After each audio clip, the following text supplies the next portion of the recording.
রাধে রাধে বন্ধুরা, তোমরা সবাই কেমন আছো? আমি তো অনেক ভালো আছি। তো আজকে আমরা চলে এসেছি এক সাধু পুরুষের বাড়ি। এটা মাখন সাধুর আশ্রম।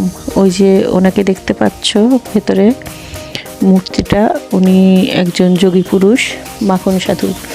তো ওনার আশ্রমে আমরা গিয়েছিলাম। ওনার আশ্রমে এখন অষ্টকালী লীলা কীর্তন চলছে। তো অষ্টম প্রহরব্যাপী নাম সংকীর্তন হয় আর কি, অষ্টকালী লীলা কীর্তন না, নাম সংকীর্তন। তো 8 দিন যাবৎ ওনার এখানে অনুষ্ঠান হয়, দোলযাত্রা থেকে শুরু হয়। আর আমরা প্রতি বছরই এখানে যাই। তো সেখানে আমরা গিয়ে দেখি অনেক ভিড়। তো সেখানে প্রণাম টনাম করে আমরা চলে এসেছিলাম, কিছুক্ষণ থেকে চলে এসেছিলাম মেলার মাঠের দিকে।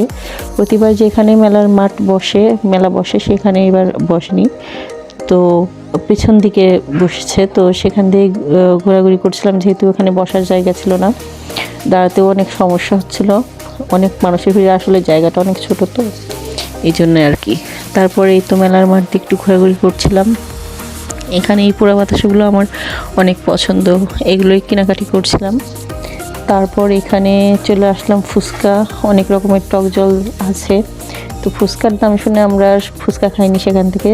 তারপর চলে আসলাম এই নৌকার দিকে। আর এই যে রেলগাড়ি, তা আমার ছোটো মেয়ে রেলগাড়িতে চড়বে বলে দাঁড়িয়ে আছে।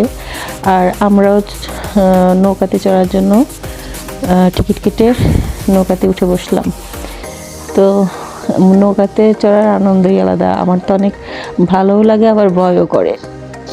এই যে দেখো, আমি, আমার মেয়ে আর আমার একটা ননদ, মানে বড় মেয়ে আর একটা ননদ, আমরা এসে বসেছি। তো আমার হাজব্যান্ড এখানে ওঠেনি, ওর অনেক ভয় করে, এই জন্য আর কি। তো আমরা যখন উঠেছি তেমন কোনো লোকজন ছিল না। আস্তে আস্তে নৌকাটা ভরে যায়, মানে অনেক লোকজন হয়ে যায়। তারপর এই তো নৌকা দোলা শুরু করে। এত ভয় করছিল, আবার ভালোও লাগছিল। আর ওই যে ওই দিকের একটা মেয়ে, সে তো একেবারে ভয়তে জড়সড় হয়ে গিয়েছিল। আমিও অনেক ভয় পাচ্ছিলাম, মাঝে মাঝে চোখ বন্ধ করে হয়ে আসছিল ভয়তে। আর আমার ছোটো মেয়ে দেখো, আমার হাতই ছাড়ে না। তো এইভাবেই আমরা খানিকক্ষণ মজা করে সময় কাটালাম। তারপর সেখান থেকে অনেক ছেলে মেয়ে অনেকেই ছিল, তো অনেকে দাঁড়িয়ে দাঁড়িয়ে দেখছিল। তারপর সেখান থেকে নেমে আমরা এই যে এগুলোকে বলে টর্নেডো চিপস, আলুর চিপস, তো সেগুলো আমার হাজব্যান্ড এনেছিল, সেগুলোই খাচ্ছিলাম। আমি, আমার ননদ, আমার মেয়ে, মানে আমরা সবাই খাচ্ছিলাম এক কথায়।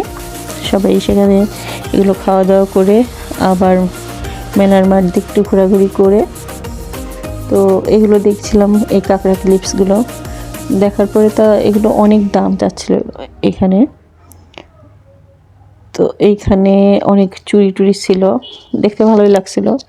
যে মানে দামও শুনছিলাম, অনেক দাম বলে কিনি নাই। মেলার মাঠে তো একটু দাম বেশি হয়। আর তারপর এইখানে একটা ছেলে দেখো, এইটা হাতে ট্যাটু বানাচ্ছে। তো তারপর চাটা খেয়ে আমরা প্রসাদ খেয়ে বাড়িতে চলে আসলাম। এই তো ছিল আজকের ব্লগ, কেমন লাগলো অবশ্যই জানাইও।